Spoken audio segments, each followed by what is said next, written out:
British వాడు వేసినటువంటి road. ఈ రోడ్డుకి చారిత్రాత్మకమైనటువంటి చరిత్ర ఉంది. అటువంటి రోడ్డుని ఈరోజు గోతులుగా, నిగ్గిలుగా, చెరువులుగా మార్చేశారు. గతంలో పాలకులు ఇప్పుడున్నటువంటి ఎమ్మెల్యే, ఎంపీలు కూడా కనీసం కన్నెత్తు చూడలేదు. 108 వెళ్ళాలంటే గర్భిణీ స్త్రీలు నడి రోడ్డు మీద డెలివరీ అయ్యే పరిస్థితి ఉంది. రెండోది ఏంటంటే కలెక్టర్ గారు కానీ అలాగే మైనింగ్ కంపెనీలు కానీ మొత్తం అన్ని రోడ్లని ధ్వంసం చేస్తున్నారు. ఈ వెంటనే పోర్చాలని చెప్పేసి కోరుతున్నాం. ఎమ్మెల్యే గారు, ఎంపీ గారు చూడటం కాదు, రోడ్లు పోర్చండి, లేకపోతే రేపు మేడివాడలో స్విమ్మింగ్తో కార్యక్రమం నిర్వహించడం జరుగుతుంది. కాబట్టి వెంటనే ఈ రోడ్లు పోర్చాలని చెప్పేసి మేము సిపిఎం పార్టీగా ప్రజా సంఘాలన్నీ కూడా డిమాండ్ చేస్తున్నాం. చేయకపోతే మాత్రం భారీ ఎత్తున ఆందోళన చేయాలని చెప్పేసి మేము నిర్ణయించుకోవడం జరిగింది. రోడ్లు వెంటనే మరమ్మతు చేయాలి. ఎంపీ గారు, ఎమ్మెల్యే గారు వెంటనే స్పందించాలి. ఎంపీ గారు, ఎమ్మెల్యే గారు వెంటనే స్పందించాలి. రోడ్లు మరమ్మతు వెంటనే చేయాలి. రోడ్డు మరమ్మతు వెంటనే చేపట్టాలి. చాలా కష్టం రోడ్డు వెంటనే మరమ్మతు చేయాలి.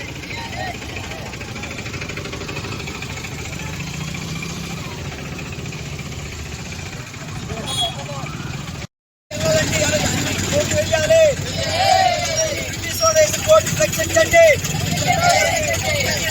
రోడ్డు రక్షించండి.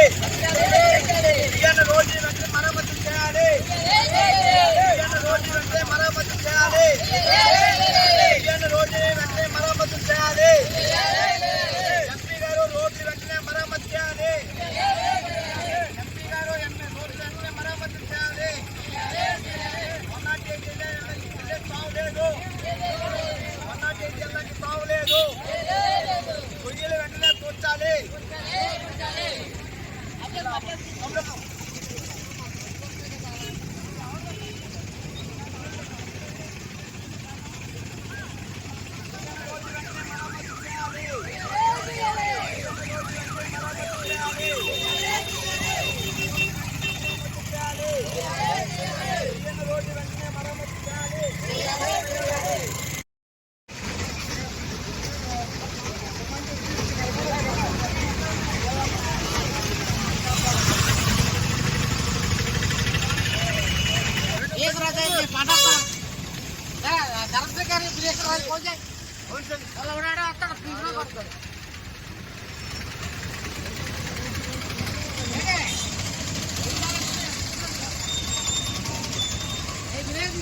చెప్ప